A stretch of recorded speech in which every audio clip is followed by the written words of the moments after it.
मोगरा का प्लान केतन पर भारी पड़ गया। मोगरा के जन्मदिन का केक कटने से पहले रज्जी उससे बदला लेगी।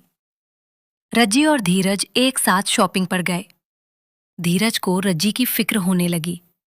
धीरज ने रज्जी के लिए एक पर्स खरीदा। जी हाँ दोस्तों, महादेव एंड सन्स के आज के लेटेस्ट ट्रैक में एक के बाद एक बड़े ट्विस्ट देखने को मिलने वाले हैं। इस बार मोगरा की चाल उसी पर भारी पड़ती दिखाई देगी। दूसरी तरफ रज्जी अब चुप बैठने वाली नहीं है। वह मोगरा को ऐसा सबक सिखाने की ठान चुकी है जिसे वह कभी भूल नहीं पाएगी। वहीं धीरज और रज्जी के बीच बढ़ती नजदीकियां भी कहानी में एक नया मोड़ लेकर आने वाली हैं। आने वाले एपिसोड की शुरुआत होती है केतन से, जो मिल में काम करने के लिए मजबूर हो जाता है।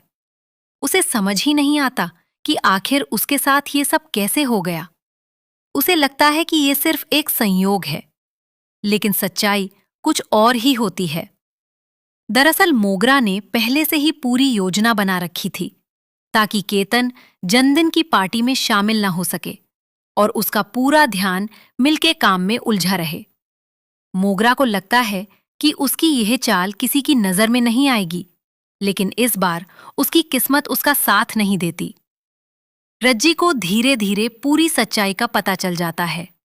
वह हर बात को जोड़कर समझ जाती है कि केतन के साथ जो कुछ हुआ वह कोई हादसा नहीं, बल्कि मोगरा की सोची समझी साजिश थी। यह सच सामने आते ही रज्जी का गुस्सा 7वें आसमान पर पहुंच जाता है। वह बिना किसी डर के सीधे मोगरा के सामने पहुंचती है और पूरे आत्मविश्वास के साथ कहती है, मुझे पता है कि तुमने केतन दा को जानबूझकर फंसाया है ताकि वे तुम्हारी जन्मदिन की पार्टी में शामिल न हो सकें और मिल में काम करने के लिए मजबूर हो जाएं। लेकिन अब तुम्हारी चाल ज्यादा देर तक नहीं चलेगी। रज्जी की बात सुनकर मोगरा पहले तो मुस्कुराने की कोशिश करती है, लेकिन रज्जी यहीं नहीं रुकती। वह आगे कहती है, मुझे दूसरों की तरह कमजोर मत समझना। मैं तुमसे इसका बदला लेकर रहूंगी।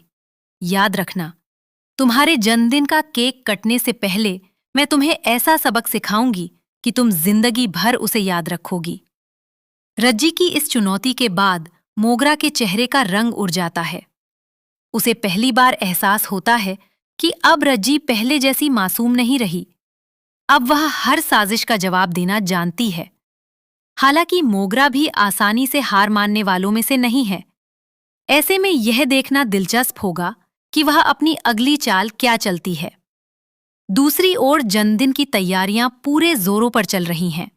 घर का माहौल खुशियों से भरा हुआ है। सजावट का काम चल रहा है और सभी लोग खरीदारी में व्यस्त हैं। इसी बीच धीरज और रज्जी जन्मदिन के सामान की खरीदारी के लिए बाजार जाते हैं। बाजार में दोनों एक दूसरे के साथ हंसी मजाक करते हुए सामान देख रहे होते हैं। तभी अचानक रज्जी बिना ध्यान दिए सड़क की ओर बढ़ जाती है। उसी समय सामने से एक तेज रफ्तार बाइक आती है। कुछ ही सेकंड में बड़ा हादसा हो सकता था, लेकिन धीरज फुर्ती दिखाते हुए तुरंत रज्जी का हाथ पकड़कर उसे अपनी ओर खींच लेता है। रज्जी बाल बाल बच जाती है। रज्जी अभी भी घबराई हुई होती है, जबकि धीरज के चेहरे पर चिंता साफ दिखाई देती है। वह गुस्से में रज्जी से कहता है, क्या तुम्हें जरा भी समझ नहीं है? तुम्हें अपना ख्याल रखना चाहिए। अगर तुम्हें कुछ हो जाता तो?